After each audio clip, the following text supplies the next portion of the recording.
क्या है कि हमारे गांव में खेत है, तो हम कुछ चाहते थे ट्रेडिशनल खेती के अलावा कुछ इनोवेटिव कार्य किया जाए जिसके थ्रू हमारे इनकम का सोर्स बढ़े।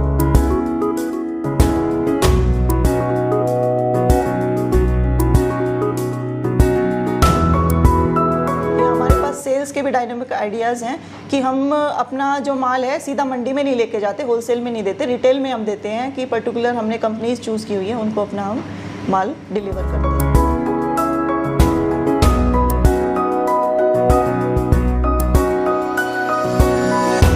हम अच्छी क्वालिटी अच्छी ग्रेडिंग की मशरूम भी उनको दे रहे हैं, तो हमारा माल रुकता नहीं।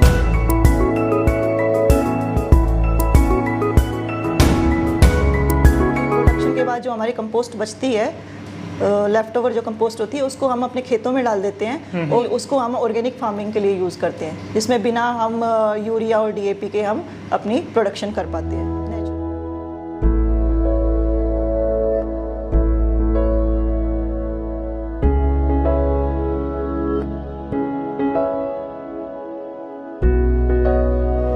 हमारी प्लांट की कैपेसिटी 3 टन है और जिसमें हम 3 से 4 लाख की हम सेल कर देते हैं और हमें 1 से 1.5 लाख तक की इसमें बचत हो जाती है।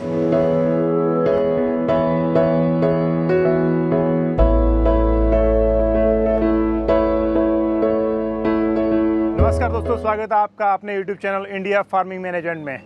मैंने कुछ समय पहले अपनी कम्युनिटी में पोस्ट डाला था जिसमें मैंने अपने व्हाट्सएप नंबर दिए थे और मैंने लिखा था कि जो भी इनोवेटिव फार्मर है, अगर अपनी जानकारी शेयर करना चाहता है हमारे YouTube चैनल पे या हमारी सोशल मीडिया साइट पे डालना चाहता है अपनी वीडियोस, अपनी जानकारियाँ, तो मैं उसकी वीडियो कॉल करूँगा। तो मैं आज पहुँचा हूँ यहाँ पे रेवाड़ी डिस्ट्रिक्ट में एक गांव है जहाँ पे एक मशरूम फार्म है जो गर्मी के सीज़न में जिन्होंने काफ़ी अच्छी ग्रोथ किया है और खूब सारा प्रोडक्शन लिया मशरूम का। ये फार्म पीछे दिखाना चाहूँगा, आप आगे आके दिखाओ। इसके अंदर 3 पार्टिसिपेट हैं, मतलब 3 लोग इसमें काम करते हैं, ओमपाल जी, दीपिका जी और उनके देवर हैं अभिषेक जी। ये सब इन्होंने काफ़ी रिच एक्सपीरियंस है और तीनों इन्होंने जॉब कर रखा है, जिसमें से दीपिका जी ने अपना जॉब छोड़ दिया है, एमटेक इंजीनियर हैं और वो इस फार्म को अच्छे तरीके से रन करती हैं। खूब सारा रिच एक्सपीरियंस है इस लाइन में। कोई बंदा अपना काम शुरू करना चाहे तो इनको एक्सपीरियंस ले सकते हैं, आप पूछ सकते हैं, जानकारी जुटा सकते हैं। मेरे ख्याल से आप इंडिविजुअल किसी फार्म पे विजिट करें, आपको ज़्यादा बेनिफिट रहेगा। लगभग 3 से 4 लाख रुपए की हर महीने इनकी सेल होती है मशरूम की और 1 से 1.5 लाख रुपए बचत करते हैं। तो मैं चाहूँगा कि सारा फार्म अंदर से आप विजिट करें, देखें। मैं दिखाना चाहूँगा अंदर से ये फार्म जहाँ पे इनकी मशरूम लगी हुई है।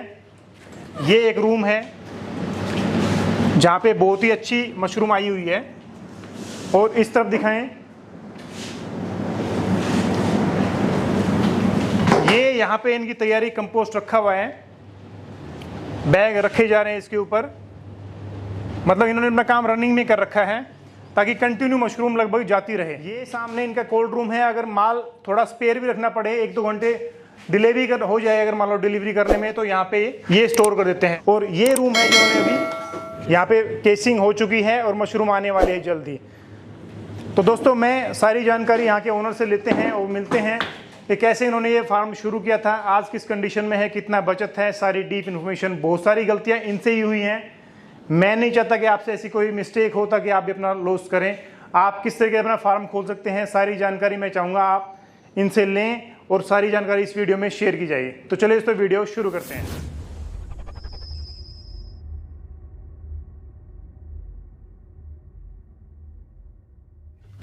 नमस्कार जी, मेरा नाम ओमपाल है।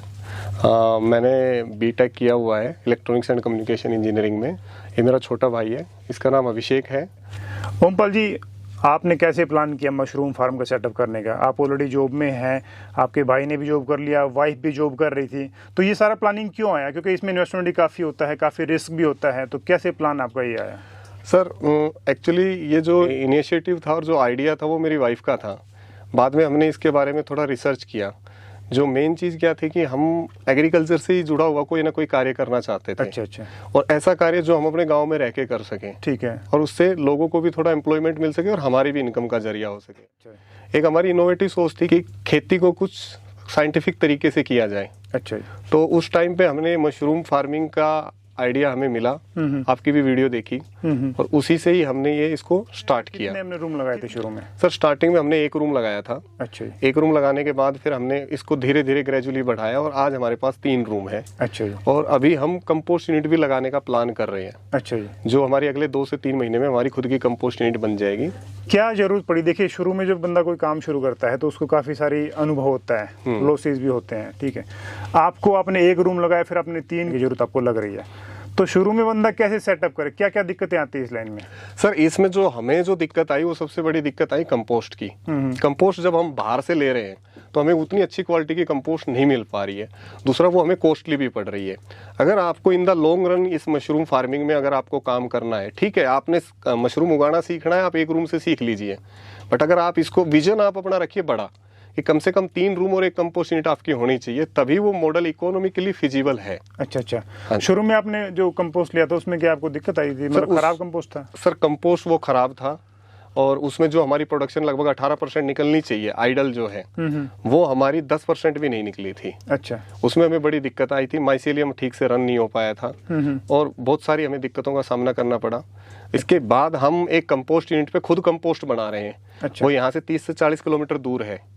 उसमें हालांकि हम कंपोस्ट अपनी खुद बना रहे हैं। उसमें अभी दिक्कत क्या आ रही है कि हमारा एक रूम है वो 8-8 10-10 दिन खाली रह जाता है। ठीक है। टाइम पे हमें कंपोस्ट नहीं मिल पा रही है अब भी। तो जब हमारी खुद की कंपोस्ट यूनिट बन जाएगी तो ये सब चीजें खत्म हो जाएंगी। अच्छा अच्छा। अच्छा, शुरू में जैसे मान लो ये कंपोस्ट रखते हैं तो इसमें क्या कैसे होना चाहिए? आपका कंपोस्ट किस तरह तैयार होना चाहिए? सर इसमें क्या है कि कंपोस्ट में जब बनाते हैं तो हमें एक तो हाइजीन का बड़ा ध्यान रखना चाहिए।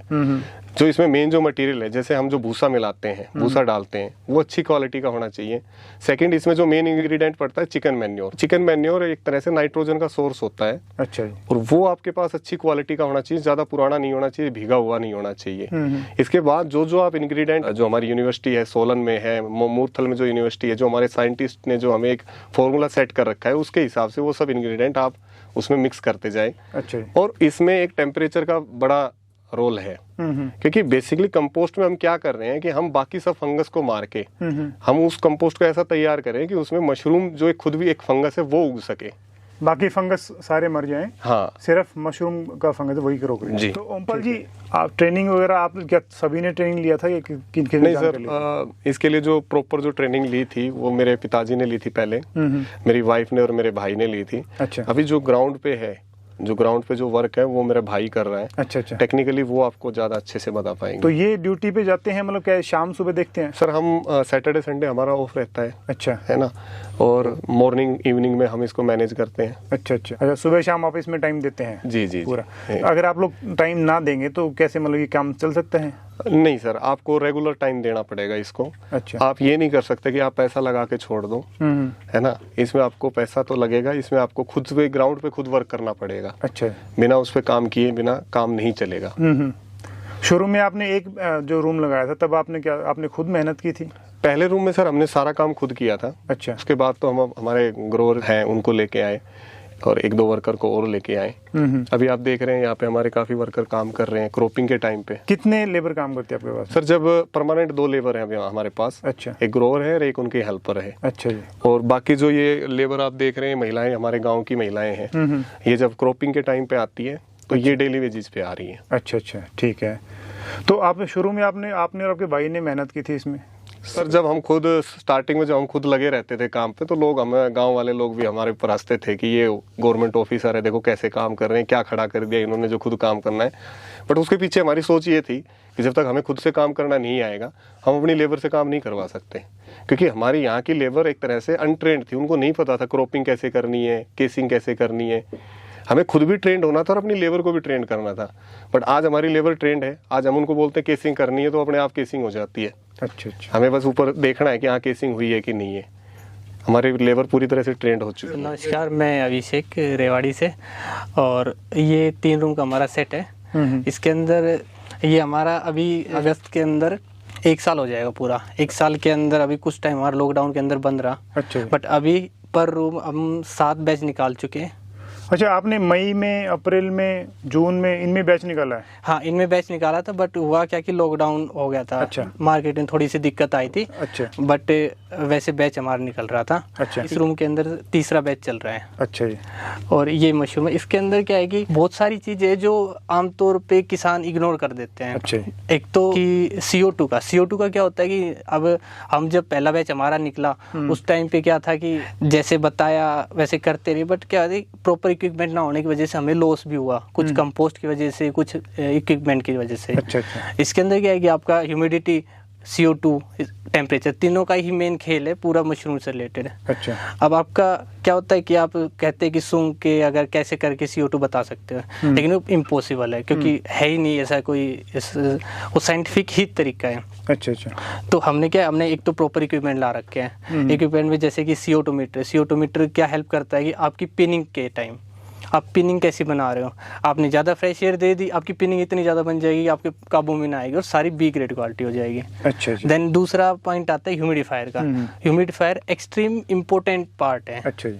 क्यों? क्योंकि अगर ह्यूमिडिफायर नहीं लगेंगे तो ड्राई एयर होगी। जो हमें हमारे एक बगल के फार्म में जिनमें ह्यूमिडिफायर नहीं था, उसमें क्या हुआ कि जून के महीने में जैसे ही हवा बाहर सूखी हवा चलती है, सूखी हवा चलने से क्या होगा कि इनकी स्किन फट जाती है। अच्छा जी। वो ठीक है कि आपको 6 महीने जरूरत नहीं होती, कम पड़ती है ह्यूमिडिफायर की, बट इन लॉन्ग टर्म में जैसे बाकी जो 6 महीने होते हैं जो इसका मेन प्रॉपर टाइम ही होता है मशरूम का कि AC फार्म के लिए, तो उसमें ह्यूमिडिफायर बहुत ज़रूरी है।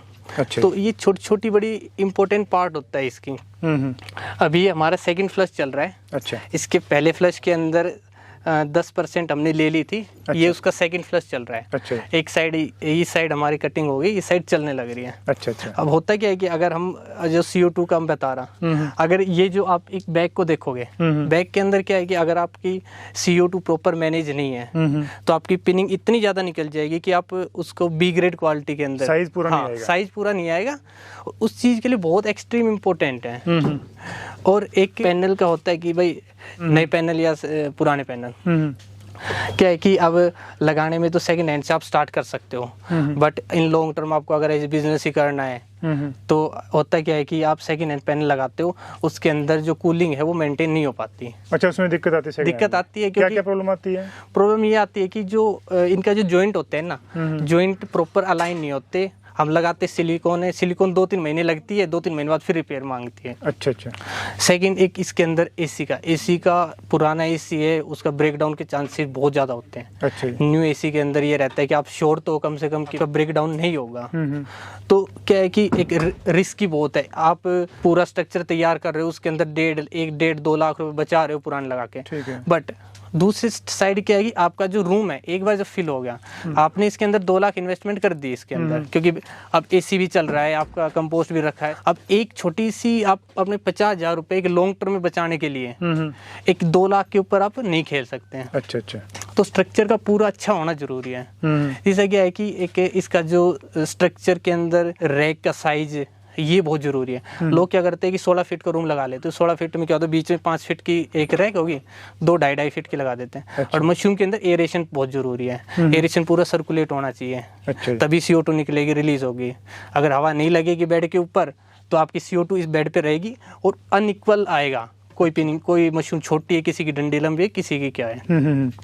तीसरा क्या है कि एक ये सोचते हैं कि भाई 16 फीट का रूम है, उसके अंदर आपकी 2-3 रैक मतलब बनेगी तो लोहा कम लगेगा, बट ऐसा नहीं है। जो हमारी जैसे कि ये है, ये 5-5 फीट की 2 रैक बन गई, ठीक है। इसके अंदर लेंथ के अंदर जो एंगल लगी हुई है ये हमारी 4 एंगल लगी हुई है। अच्छा। बट 16 फीट के अंदर यही 6 बन जाती है। वो पफ पैनल में 2 फीट कम करने में पफ पैनल नहीं बचा पाते हैं, उससे ज्यादा लोहा लग जाता है। अच्छा जी। हाँ। आपने क्या बचा रखा है इसमें? आप बता रहे थे अपने प्लास्टिक एक हमारा क्या है कि हमने एक इंट्रोड्यूस किया था। इंट्रोड्यूस तो क्या किया था, एक छोटा सा उसका यूज था, ये है पेट वायर। पेट वायर के अंदर क्या है कि जब हम इसके अंदर इसके लिए सरिया भी लेके आ गए थे हम। अच्छा। बट हम सरिया आ गया, घर पे आ गए, देन उसके बाद हमें इसके बारे में पता लगा। तो पता लगा कि जिस सरिये की लगाने की जो कॉस्ट थी उतनी कॉस्ट में हमने सिर्फ लगाने की मटेरियल कॉस्ट नहीं, मैं लोहे की नहीं बात कर रहा। अच्छा। मैं सिर्फ लगाने की कॉस्ट की बात कर रहा हूँ, जो वेल्डर लेके जाता उस कॉस्ट में हमने इसको पूरे पेट वायर से कवर कर दिया। इसका फायदा क्या है, बिल्कुल मेंटेनेंस फ्री है। प्लास्टिक है, कुछ नहीं बिगड़ेगा। प्लास्टिक का जो मेन दुश्मन है वो आपको पता है कि धूप है, और गर्मी है। अपना रूम है, रूम के अंदर ना धूप है और ना गर्मी, सिंपल दो चीज़ है। हाँ, नमी है और हाँ। ऑक्सीजन सही है। लोहे का क्या है कि लोहे का वेल्ड होता है, वेल्ड से टाइम के साथ रस्टिंग होती है, रस्टिंग से खराब हो जाता है। बिल्कुल सही। ये बिल्कुल मेंटेनेंस फ्री है, कोई नहीं। हम्म। और एक क्या है कि लोग एक झुकने का टेंशन रहता है, बट एक्सट्रीम बहुत जबरदस्त है ये, कि भाई आपको कोई ऐसा लगे कि ये झुक रहा है, ऐसा कुछ नहीं है। बिल्कुल झुकाव नहीं, सही प्रॉपर है। देख सकते हैं बिल्कुल पैरेलल है। एक अपने रूम है, रूम के अंदर क्या होता है कि लोग कह देते हैं भाई 2000 बैग रख लो, बट ऐसा नहीं करना चाहिए। हर एक एसी है, एसी की कैपेसिटी होती है कि वो कितने टन कंपोस्ट को कूल डाउन करेगा। अच्छा, एक तो बैग की संख्या बढ़ाने से दिक्कत आती है, बैग की संख्या एक लीकेज से दिक्कत आती है। लीकेज से होती है, बाहर से गर्मी आती है अंदर। ठीक है। हाँ, और क्या क्या प्रॉब्लम आती है इसमें? अगर पुराना सेटअप लगाएं तो मान लो, या फिर नया बंदा होता है, उससे क्या क्या दिक्कतें फेस करनी पड़ती हैं? पुराने का मेन तो टेम्परेचर का ही है, क्योंकि पैनल का काम टेम्परेचर से है, और वो ही अगर नहीं हुआ तो फिर क्या फायदा। बेकार है, सही है। एक नया एसी बहुत जरूरी है। पुराना लगाओगे, पुराने में उतनी ज्यादा आपको ब्रेकडाउन के चांसेस रहेंगे। अच्छा। कल ने अगर कुछ होता है तो आपके अंदर ज्यादा लॉस हो जाएगा, बाहर तो होगा वो होगा ही जो खराब होगा, अंदर जितना सामान पड़ा है वो और भी ज्यादा लॉस है। अच्छा, ये बताओ इसमें कितनी कॉस्ट आती है? नए पुराने कंपैरिजन कितना फर्क रहता है? नए पुराने में आपको 2 लाख के आसपास ऐसा पड़ता है। अच्छा, सिर्फ 2 इतना लाख फर्क वो पड़ेगा? सस्ता पड़ जाता है सेकेंड हैंड पैनल। बट आप 2 लाख बचा के इतने अंदर का ही एक बार का 2 लाख का जो मटेरियल है अंदर, उसके साथ तो रिस्क ना खेल सकते ना। बिल्कुल सही है। आप ठीक है 2 लाख बचा रहे हो वन टाइम में, आप 5 साल की सोच के 2 लाख बचा रहे हो, बट अंदर आपका 2 लाख का एक बार मटेरियल रखा है, उसके साथ तो आप रिस्क खेलने लग रहे हो ना। बिल्कुल सही है। स्टैंड बाय के अंदर आप कहते हैं कि भाई अब इस रूम के अंदर हमें क्या 5.5 टन का एसी की जरूरत है। अब सेकंड हैंड वाले क्या करते हैं कि सब 5.5 के 2 लगा देते हैं स्टैंड बाय में। अच्छा। अब स्टैंड बाय में वही सेम कॉस्टिंग वहां पे आ गई, आपने एक एक्स्ट्रा रख रखा है, वो बेफिजूल रखा है। सही है। तो एक प्रॉपर मशीन, मतलब मेन क्या है, मशीनरी का होना बहुत जरूरी है। अभिषेक जी, एक रूम कितने साइज में नया पफ पैनल, नया एसी लगाने में कितनी कॉस्ट आती है? देखो, अगर आप ये हमारा जो रूम है, मैं इसकी बताता हूँ, ये 18 बाई 40 का रूम है, 18 फीट बाई 40 फीट का रूम है। ठीक है। इसकी हाइट 15 फीट है, ठीक है। स्लोप में जाके 13.5 फीट है। ठीक है। इस रूम के अंदर पफ पैनल, इसका एसी, ये जो 2 कॉस्टिंग है ये पड़ती है 7 साढ़े 7। उसके साथ हाँ ह्यूमिडिफायर है, इसके सारे कंट्रोलर, ह्यूमिडिटी का सेंसर, 7.5 लाख का ये हो गया। ठीक है। आपके एक रूम के अंदर 12,000 रुपए का पेट वायर लग जाता है। ठीक है। 50-55 किलो, और इसमें 2700 किलो एंगल लगती है, मतलब लोहा लग जाता है। जो हमारा जो बेसिक है, हमारा जो लगा हुआ है, उसके अंदर सब कुछ कवर हो गया।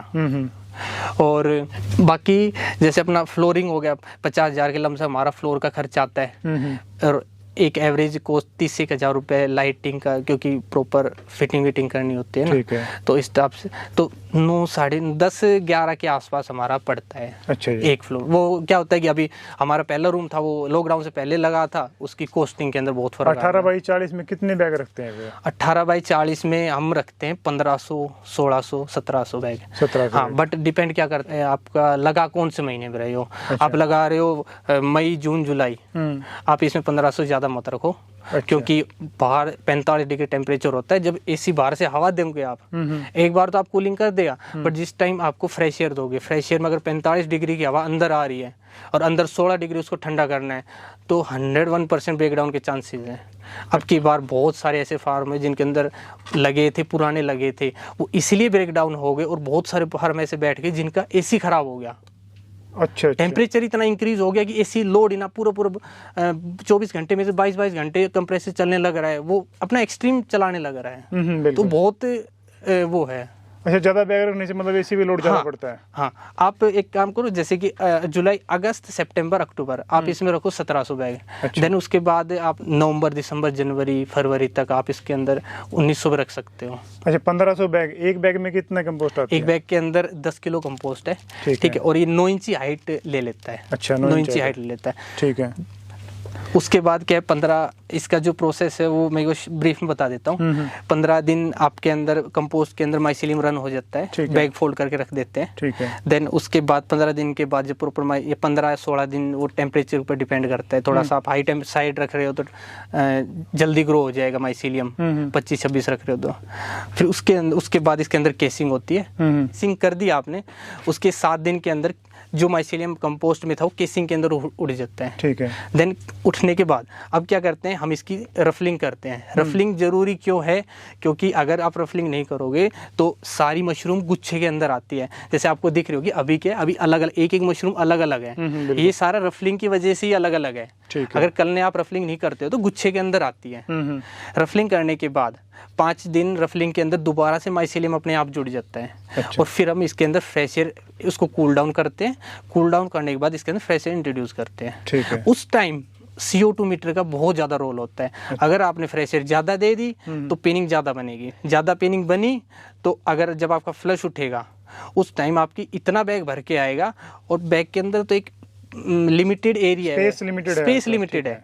तो आप अब देखो ये जो मशरूम है ये फुल अपनी पूरी ग्रोथ कर रखी है। अगर इसी जगह के ऊपर 4 मशरूम हो तो ये जो स्पेस है 4 मशरूम ले लेगी, और उनका क्या होगा, साइज बहुत छोटा छोटा हो जाएगा, और CO2 इतनी जनरेट होगी कि आप ओपन हो जाएगी, जो कि मार्केट में तो B ग्रेड है। अच्छा सारा अभिषेक जी, एक बैग से कितना प्रोडक्शन होता है मशरूम का? क्या मंथली महीने वाइज डिपेंड होता है, अलग अलग होता है? नहीं, डिपेंड ये करता है कि आप थोड़ा सा जैसे मौसम के ऊपर, जब बाहर ज़्यादा ह्यूमिडिटी हो उस टाइम तो हल्की सी दिक्कत आती है, गर्मी में भी थोड़ी सी दिक्कत आती है। अच्छा। बट ऑन एन एवरेज हमारे 72 दिन का साइकिल होता है। एक 72 दिन के साइकिल के अंदर अगर आप इसमें से 1 किलो 800 ग्राम मशरूम ले रहे हो, सिर्फ 72 दिन की बात कर रहा हूँ मैं, अच्छा, तो एकदम परफेक्ट है, आप अच्छी प्रोडक्शन ले रहे हो। अच्छा। आने में तो अगर इस बैग को कूलिंग पे रखोगे प्रोडक्शन तो फिर भी आएगी। अच्छा। बट उस टाइम आपका रूम का AC का खर्चा इतना ज़्यादा हो जाएगा कि आपको फिजिबल ना है कि आप इसके अंदर बैग रख कंटिन्यू करो। तो मेनली इसका 72 दिन का साइकिल होता है। 42वें दिन हमारे पास मशरूम निकलने, पहली मशरूम 42वें दिन आ जाती है, 40 से 42वें दिन। ठीक है। ऑफ सीजन में किस रेट में बिकती है आपकी? ऑफ सीजन के अंदर हमारी आज़ादपुर मंडी जा रही है। आज़ादपुर में अभी 160, 150, 160, 70 जाती है। बट कई बार ऐसा होता है कि आपकी प्रोडक्शन अच्छी आ रही है और सावे का दिन है, आपकी 200, 225 बिकती है। अच्छा, ठीक है। अच्छा, और भी आप ऑनलाइन भी सेल करते हैं, आप बता रहे थे? हाँ, हमारी ऑनलाइन भी जाती है गुड़गांव के अंदर, और वो हमारी मार्केट से 15-20 रुपए एक्स्ट्रा लेते हैं। बट क्या है कि हम क्वालिटी बहुत सुप्रीम क्वालिटी देते हैं। 15-20 रुपए एक्स्ट्रा देते हैं आपको? हाँ, वो हमें एक्स्ट्रा देते हैं मार्केट से, जो मंडी का जो रेट है उससे 15-20 रुपए एक्स्ट्रा। अच्छा, कौन कौन सी कंपनी जो आपको दे रही है? हमारा OTP के अंदर जाता है, क्वांटिटी लाइट में जाता है, बाकी 1-2 के अंदर हम अभी बात कर रहे हैं। अच्छा, अगर उनके साथ फिजिबल है तो। अच्छा, क्या हिसाब रहता है, मतलब वो वहाँ पे क्या आपको ऑर्डर पूरे नहीं हो पाते हैं कंटिन्यू? क्या आजादपुर मंडी क्यों लेके जाते हैं, मतलब क्या इतनी लेते नहीं है वो? नहीं, एक तो इनका लिमिटेड ऑर्डर होता है, जैसे कि हमारा पर डे अभी हमारे 3 रूम है तो हम प्रोडक्शन थोड़ी सी कम है हमारी। अच्छा। तो हम प्रॉपर ऑर्डर उठा भी ना पा रहे, जितना वो उनको चाहिए हम उतना पूरा नहीं कर पा रहे। अच्छा, उनको ज़्यादा चाहिए, मतलब उनको ज़्यादा चाहिए। और बाकी क्या होता है कि अब एक और प्रॉब्लम है लोगों के साथ कि किसान क्या सोचता है कि आप साइकिल की प्रोडक्शन निकाल लिया आपने कि मेरी 18% के हिसाब से 1500 बैग में 2800 किलो मशरूम होगी। अब क्या करते हैं लोग, उसको डिवाइड कर देते हैं 30 दिन से। वो गलत है। ये 30 दिन के अंदर नहीं आएगी, ये फ्लश आता है। फ्लश का मतलब कि आपकी 5 दिन आई, अब 5 दिन के अंदर आपकी 10% आ रही है, मतलब 1500 किलो आपकी 5 दिन के अंदर आ जाएगी। वो क्या है कि अब दूर की मंडी, दूर के जो होते हैं जैसे कि कोई उदयपुर, राजकोट, मतलब जो छोटे शहर है, उनके किसानों के अंदर ये चैलेंज आ रहे हैं कि वो मशरूम उगा ली, बट जब जैसे उनकी 5 दिन के अंदर 10% प्रोडक्शन आती है फर्स्ट फ्लश के अंदर, अब वो प्रोडक्शन आ गई, अब उसको बेचेगा। अच्छा, इसका थोड़ा सा आपको अपना करना पड़ेगा कि भाई आपको पूरा पहले ही प्रिपेयर होना चाहिए। ये सोच के ना करे कि आपकी 2800 किलो मशरूम 30 दिन में आएगी, मतलब दिन की 100 किलो ना, वो नहीं है। वो तब फिजिबल है जब आपके पास 6 रूम है और कंटिन्यूटी हो। अच्छा, 2-3 रूम है, इनके अंदर तो एक साथ फ्लश आते हैं। तो अभिषेक जी, आप ऑनलाइन कंपनी है उनको भी सेल करते हैं और आजादपुर मंडी भी लेके जाते हैं, दोनों जगह क्यों? मतलब सर कुछ ऐसा है कि अभी जैसे 3 रूम हमारे पास, और ऑनलाइन प्लेटफॉर्म और जो भी रिटेल है उसके अंदर क्या होता है कि आपको कंटिन्यूटी चाहिए, और कंटिन्यूटी 3 रूम के अंदर हमारे पास है नहीं। अच्छा, तो उस केस में क्या है कि जब प्रोडक्शन एक्स्ट्रा आते हैं तो हमें जाना पड़ता है, हमें मंडी के ऊपर डिपेंड है, लेकिन हम उनको भी प्रोवाइड कराते हैं। अच्छा, जब उनके आपके होती है तब उनको भी सेल करते हैं, ऑनलाइन कंपनी को भी? हाँ। और उसमें ज़्यादा प्रोडक्शन होता है तो आप कर देते हैं? आज मंडी के अंदर जाता है, अलग अलग जैसे मंडी होती है, लोकल मंडी भी हमारी, तो हर जगह हम भेज देते हैं। अच्छा, कितने रूम में कंटिन्यू प्रोडक्शन हो सकता है रोज आपका माल? कंटिन्यू के लिए आपके पास मिनिमम 6 रूम होने चाहिए। फिर कितना प्रोडक्शन हो जाएगा डेली? 6 रूम के अंदर आपको 300 किलो 250-300 किलो आप डेली प्रोड्यूस कर सकते हो और कंटिन्यूटी दे सकते हो। अच्छा, फिर गैप क्यों आ जाता है? मान लो 3 रूम भी आपके, जैसे आपके एक रूम खाली है अभी, एक में कंपोस्ट आपने रखा है, ये तैयार है, हाँ, तो ये आगे पीछे क्या आपने सेल करने के रेट लेने के लिए कर रखा है? नहीं सर, ज्यादा प्रोडक्शन ना हो। हाँ, ये जैसे कि अगर सारे रूम को एक साथ डाल दें तो वर्कलोड का बहुत ज़्यादा इशू होता है। अच्छा। वो हैवी, ये लेबर इंटेंसिव काम है, बहुत ज़्यादा लेबर चाहिए इसके अंदर। अच्छा। अगर तीनों रूम को एक साथ, तीनों फ्लश अगर एक साथ आ गए तो बहुत मुश्किल होता है, तो क्या एक साइकिल सी चलती रहती है। अच्छा, एक तो लेबर का हो गया, क्या प्रोडक्शन में ज़्यादा माल जाने पे मंडी में क्या दिक्कत आती है रेट में? मंडी के अंदर अगर पर्सनल सजेस्ट करूँ तो अगर आप मंडी के अंदर ज़्यादा माल आ रहा है तो 2 या 3 आढ़ती होते हैं, एक को ना देख के। अच्छा। एक के अंदर क्या लगता है कि उनको मजबूरी दिखती है इनकी। अच्छा। तो मेरा पर्सनल रिकमेंडेशन ये है कि जैसे हम भी करते हैं कि हम 2 या 3 जगह देते हैं उस थोड़ा थोड़ा करके। मंडी के अंदर। हाँ। अच्छा। ये जो मैं आपको बात कर रहा था ह्यूमिडिफायर की, ये है वो ह्यूमिडिफायर। अब क्या है कि इसका इम्पोर्टेंस क्यों है, क्योंकि ये जो मॉइस्चर बनाता है हवा के अंदर, ह्यूमिडिटी बना देता है। और इसका इम्पोर्टेंट इसलिए है क्योंकि अगर आप इसको नहीं लगाते हो तो जैसे आप फ्रेश एयर देते हो बाहर से, बाहर की हवा अगर ठंडी है तो और अंदर ठंडा मौसम है तो उसमें क्या होता है, जैसे हमारी ड्राई स्किन हो जाती है ना सर्दियों में, उसी तरीके से ही ऐसा हो जाता है इस मशरूम के साथ। अब क्या है कि हमारे बगल में एक और फार्म था, उन्होंने भी ऐसे ही किया था, बट उनके ह्यूमिडिफायर ना था। अच्छा। तो उस केस में क्या, उनकी सारी मशरूम का है ना स्किन फट गई थी। अच्छा। उनको हमें तो जैसे रिकमेंड कर दिया था, उन्होंने बता दिया था प्रॉपर, और उनके जो फार्म लगा कि उन्होंने कहा कि इसकी कोई ज़रूरत ना है। अच्छा। बट अब जब जून का महीना चला, उनकी प्रोडक्शन आई, वो बाहर से जब ड्राई एयर आई ना अंदर, तब पता लगा कि कितना इंपॉर्टेंट है। सारी मशरूम की स्किन फट गई, सारी बी ग्रेड क्वालिटी होगी।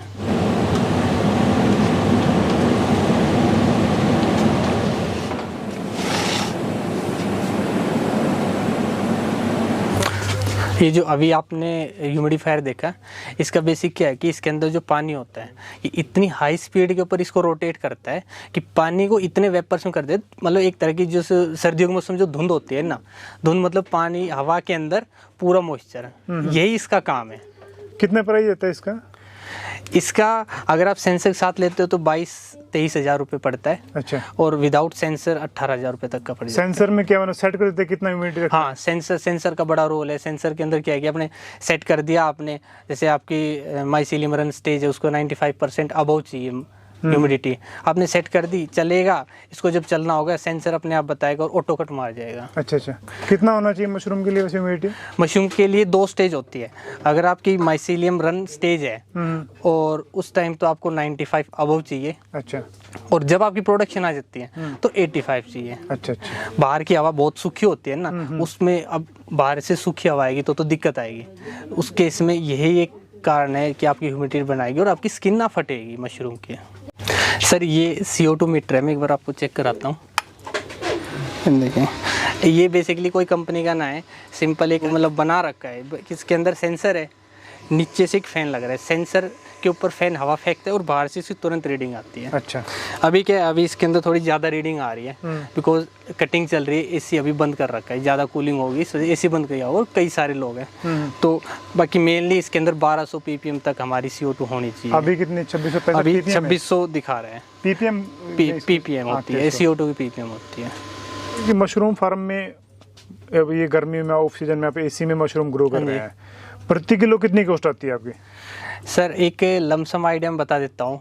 जब आप बाहर से कंपोस्ट लेते हो, बाहर से मतलब दूसरे किसी अदर कंपोस्ट यूनिट से, तो आपको 1 किलो मशरूम को उगाने के लिए उगाना, पैकिंग करना और आपकी 100 किलोमीटर के अंदर आपकी मंडी है जो हमारी पड़ती है, हम 95 रुपये कॉस्ट पड़ती है हमको।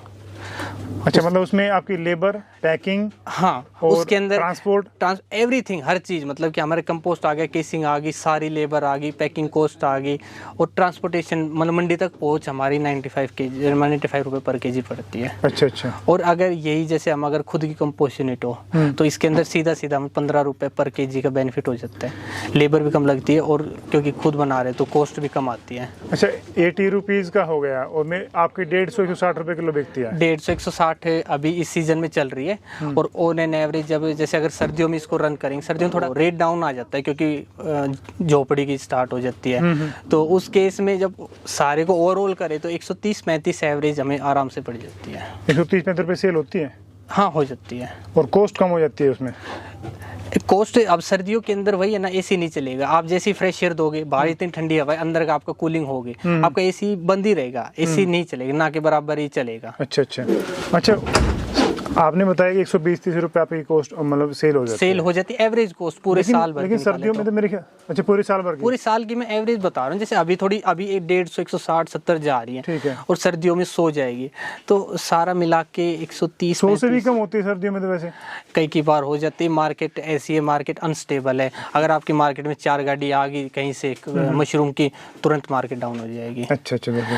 बट मेन क्या है कि अगर आपकी क्वालिटी मेंटेन है तो आपका जो आड़ती है वो एक अच्छा रेट देगा। इस सारा खेल क्वालिटी का है। अच्छा। अगर आप सारी मतलब यूं ही मशरूम देने लग रहे हो, सिर्फ मशरूम उगा रहे हो तो आपको रेट कम मिलेगा। अगर आप क्वालिटी उगा रहे हो तो आपको अच्छा रेट मिलेगा, ये डेफिनेटली। अच्छा, फायदा वैसे ज्यादा डायरेक्ट सेल में फायदा है या मंडी में फायदा है? देख, डायरेक्ट सेल के अंदर तो है फायदा। अच्छा। उसके अंदर आपको कॉस्ट भी अच्छी मिलेगी। अच्छा। और क्या है कि बट उसके अंदर एक नुकसान ये है कि आप डायरेक्ट किसी को दोगे, वो रेगुलर मांगता है। अब रेगुलर के लिए आपके पास इतनी प्रोडक्शन होनी चाहिए डेली की। रेगुलर के अंदर आड़ती भी कहीं ना कहीं एक अच्छा रेट देता है। अच्छा। अगर उसको पता है कि भाई आज इसकी गाड़ी आई और अगली गाड़ी आएगी 4 दिन बाद, तो वो रेट ना देता। अच्छा, वो नहीं देता। रेगुलर के अंदर आपका होता है। अच्छा अभिषेक भाई, मैं आखिरी क्वेश्चन पूछना चाहूँगा। मशरूम फार्म कोई सेटअप करना चाहिए, आपने ट्रेनिंग भी ली हुई है जी कि किन सावधानियों को रखे, किस तरह का सेटअप लगाए, थोड़ा सा एक ब्रीफ बताएं, और किस व्यक्ति को ये लगाना चाहिए? सर, एक तो पर्सनल अगर मैं रिकमेंडेशन देता हूँ, अगर आप मशरूम फार्म लगा रहे हो तो मैं चाहता हूँ कि सबसे पहले आपको खुद को नॉलेज होनी चाहिए। अच्छा। खुद का मतलब है कि आपको ट्रेनिंग ली हुई होनी चाहिए, ना कोई online training. On field training बहुत जरूरी है। अच्छा। क्योंकि मैं मतलब अपना पर्सनल एक्सपीरियंस से बता रहा हूँ, जो हमने पढ़ा था वो मात्र 10% है इसके अंदर। अच्छा। बट जब करने के ऊपर आते हैं वो टोटली डिफरेंट है। अच्छा। आपको समझना, इसको एज ए फील करना पड़ता है। मशरूम को उगाने के लिए आपको फील करना पड़ेगा कि अब क्या स्टेज चल रही है, आपको इसकी क्या जरूरत है, कितना पानी जरूरत है, बहुत सारी। अच्छा। ट्रेनिंग जरूरी है। ट्रेनिंग क्या आपको बेसिक ओवरव्यू दे देती है। और अगर फार्म की बात करूं तो एक वेल स्ट्रक्चर होना चाहिए, प्रॉपर खुला होना चाहिए। साइज की अगर बात करूं तो 18 फीट जैसे हमारा है। हम प्रैक्टिकल ट्रेनिंग आपने बताया किसी फार्म पे जाके? हाँ, अगर पॉसिबल है तो फार्म पे जाके ले सकते हैं। अच्छा, ठीक है। अच्छा, दूसरा फिर आता है कि मान लो फार्म पे सेटअप लगाएं, कितने लगाने चाहिए, अपने रूम सेट करने चाहिए? कंपोस्ट आपने बताया, आप कंपोस्ट यूनिट आप लगा रहे हैं। हाँ। शुरू में कितना कर सकता है कोई बंदा? सर, शुरू में बात ऐसी है कि अगर आप एज ए बिल्कुल जस्ट स्टार्टिंग करना चाह रहे हो, ठीक है, तो सबसे पहले तो अपनी मार्केट देखो। अच्छा। आपके पास मार्केट होनी जरूरी है, और एक फिजिबल मार्केट होनी जरूरी, नजदीक। अच्छा। ज्यादा ऐसा नहीं है कि आप 200 किलोमीटर के लिए मार्केट सोच रहे हो। एक तो ये। दूसरा क्या है कि रूम मैं पर्सनली रिकमेंड करूंगा कि नया लगे, नया सेटअप हो। पुराने का अगर आप फ्यूचर सोच रहे हो तो फिजिबल नहीं है। पुराने के अंदर आप एक रूम लगा लिया, आप चला सकते हो, आप देख सकते हो कि हाँ भाई चलो, बट अगर लॉन्ग रन में है तो आपको नया रूम ही लगाना पड़ेगा। एसी आपके प्रॉपर नहीं होने चाहिए। इक्विपमेंट सारे होने चाहिए आपके पास। इक्विपमेंट से क्या है कि कल ने अगर आप किसी की गाइडेंस के अंदर भी काम करो ना, अगर आपके पास इक्विपमेंट है तो वो सारी चीज़ आप सिंपल अपने इक्विपमेंट के बेसिस के ऊपर अगर बंदा कोई बता रहा है उसके आप कर सकते हो। अच्छा, एक रूम से टोटल प्रोडक्शन निकाल के आप मेरे को बताएं, एक रूम कोई बंदा सेटअप करता है, हाँ, कितनी कॉस्ट आती है? ओवरऑल बता दें। पहले वीडियो हमने पूछ लिया था, हाँ, डीपली कितना प्रति किलो सारा कॉस्ट आता है, तो मेरे को मोटे तौर पे बता दो कि कितना इतना इन्वेस्टमेंट आता है और इतना प्रॉफिट हो सकता है।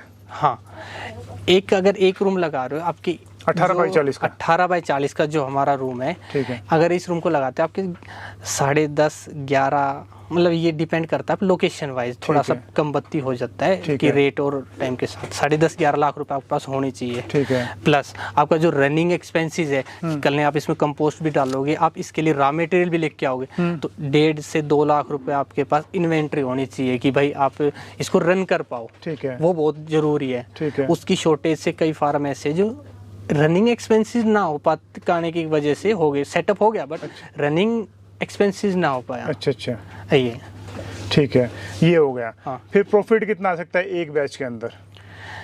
एक बैच के अंदर मैं बता देता हूँ, 1500 बैग है, 18% इसकी प्रोडक्शन आती है। अच्छा। एक बैग में 1 किलो 800 ग्राम। लगभग हमारी जो प्रोडक्शन आती है वो 2600 से 2800 kg पर बैच आती है। अच्छा। एक बैच के अंदर हमें अभी तो थोड़ा सा मार्केट अप है, तो 60-70 रुपए पर kg हमारे को बचने लग रहा है। अच्छा अच्छा। और बाकी ऑन एन एवरेज देखें तो 30-40 रुपए पर kg हमें बच जाता है। कितना हो गया कैलकुलेट करके बताएं? 2800 किलो में कितना प्रॉफिट हो गया 60 रुपए के हिसाब से? लगभग आपका 1,70,000 के आसपास हो गया। 1,70,000 के आसपास हो जाए, बट एवरेज जब आती है ना तो पूरे साल की आती है आपकी 1.25 लाख के आसपास, 1.25 से 1.5 लाख रुपए। कितने बैच निकल जाते हैं? मतलब अब सिर्फ चलो गर्मी का मानेंगे, हाँ जी। सर्दियों में तो मेरे को लगता है काफी कंपटीशन हो हाँ जी, जाता हाँ जी, है हाँ जी। क्योंकि झोपड़ियों की कम से कम कॉस्ट में तैयार करके लोग बेचते हैं। हाँ जी। तो गर्मियों में कितने बैच निकल जाते? 3-4 बैच? 4 बैच गर्मियों के हो जाते हैं एक तरह से, एक बैच आपका सर्दी का हो जाता है। सर्दी का बैच थोड़ा सा लंबा भी चलता है। अच्छा, है। कितना टाइम लगता है एक बैच के लिए? एक बैच में 72 दिन के अंदर हम खाली कर देते हैं। 72 दिन में पूरा एग्जॉस्ट हो चुका होता है, बैग इसके अंदर प्रोडक्शन नहीं आती। रखो मतलब तो 1.25 आप कर महीने, सकते हैं। 2.5 महीने लगभग हाँ, हो गए। हाँ, हाँ, ठीक है, 2.5 महीने में एक बंदा मतलब समझो कि 1.25 लाख रुपए कमा सकता है। हाँ हाँ हाँ। ठीक है, तो मतलब 50-60 हजार रुपए, 50,000 रुपए मान लें। हाँ हाँ, कमा 50,000 सकता है, रुपए। हाँ। वो 12 मतलब रनिंग कॉस्ट जोड़ के 15 लाख रुपए इन्वेस्टमेंट होगा। हाँ, अगर आप रनिंग के साथ कर रहे हो तो आपके पास इनिशियल 15 लाख रुपए हो आपके पास। एक बैग तो मेरे ख्याल से खुद मालिक संभाल सकता है आराम से। हाँ, एक कर सकता है, तो बट आपका विजन बड़ा होना चाहिए, विजन आगे बढ़ाने का होना चाहिए। अच्छा। हाँ, क्योंकि एक मतलब एक बिजनेस भी कर रहे हो तो उसको ऐसा होना चाहिए कि आपकी रेगुलर इनकम हो। अगर आपने एक ही रूम लगाया तो आज आपने रूम लगाया, आज के 40 दिन बाद आपकी प्रोडक्शन स्टार्ट होगी, 40 दिन तक फिर आप क्या करोगे क्या? अच्छा। उसके लिए एक मतलब एक इस बिजनेस का मिनिमम सेटअप ये है कि 3 रूम तो आपके हो कम से मतलब कम। जैसे हमने निकाला 15 लाख इन्वेस्टमेंट लगाया हमने, ठीक है, 15 लाख का मोटे मोटे तौर पे ब्याज मानते हैं, मान लो तो 2 रुपए भी लगाते हैं तो 30,000 ब्याज हो गया। हाँ, 50,000 प्रॉफिट हो गया। 50,000 प्रॉफिट। 30,000 का टाइप 20,000 प्रॉफिट हो गया। हाँ, हाँ। तो 20,000 को मान लो 10 रूम में करें या 5 रूम में करें, 3 रूम में करें तो हम प्रॉफिट बढ़ा सकते हैं। बढ़ा सकते हैं, हाँ हाँ। फिर उसके अंदर क्या होता है, आपकी जो रनिंग कॉस्ट है ना वो कम हो जाएगी। आप अगर परमानेंट लेबर रखोगे, परमानेंट से क्या होता है कि वो डिवाइड हो जाएगी। अब 1 रूम के लिए रख रहे हो और 3 रूम के लिए, 6 रूम के लिए, अच्छा। तो आपके एक्सपेंसेस कम होते चले जाते हैं, प्रॉफिट बढ़ता चला जाता है। बिल्कुल। तो अभिषेक जी बहुत बहुत धन्यवाद आपका जानकारी शेयर करने के लिए। Thank you very much. Thank you. ये मशरूम के रिगार्डिंग मेरा एक चैनल है, एसी मशरूम फार्म के नाम से। अभिषेक नाम है, अभिषेक यादव, रेवाड़ी हरियाणा से। ये मेरी टैगलाइन है। और इसी से इसके अंदर क्या है कि हमने स्टार्ट किया था उस टाइम पे क्या था कि बिल्कुल भी ब्लैंक था, कुछ भी ना पता था, फैनल तक का भी नहीं पता था क्या था। बट उस चैनल के अंदर अगर आप जाओगे तो आपको एक एक चीज़ बारीकी से पता लगेगी। आपका रैक का डिज़ाइन कैसा होना चाहिए, आपका रूम का साइज़ क्या होना, मतलब मैंने उसके अंदर लगभग डिस्क्राइब कर रखा है। जो एज ए मैंने स्टार्ट किया था, मेरे को जो दिक्कत आई ना, मैंने उसके अंदर एक एक चीज़ कर दी, आपको क्या क्या अरेंजमेंट करनी है उससे रिलेटेड है।